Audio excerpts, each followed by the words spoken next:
In today's video, I'm going to teach you how to upload and edit photos in Canva.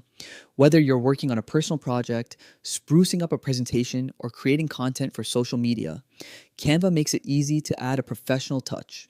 First, open Canva and head to your design dashboard. On the left-hand sidebar, click on Uploads. This is your dedicated space for all media files, including the photos you want to work with. Next, click on Upload Files. Navigate through your computer folders, select your images, and start uploading them to Canva. Keep an eye on the progress to ensure everything uploads correctly. Once uploaded, drag and drop your image into the Canva workspace. Hover over your design and position it wherever you want. For more precision, use Canva's grid lines to maintain alignment and balance.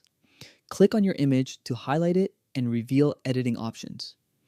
Hit the Edit button to unlock Canva's range of tools for adjusting brightness, contrast, or applying predefined styles. Canva also offers filters to quickly set the mood or tone for your photo. If you want to get creative, explore the Effects menu for artistic touches like blur, edge enhancements, or vintage flair. And there you have it. You've successfully uploaded and edited a photo using Canva's user-friendly tools. Don't be afraid to experiment with filters and effects to give your designs a unique look. Thanks for watching. Make sure to explore more Canva features to take your designs to the next level. Until next time, happy designing.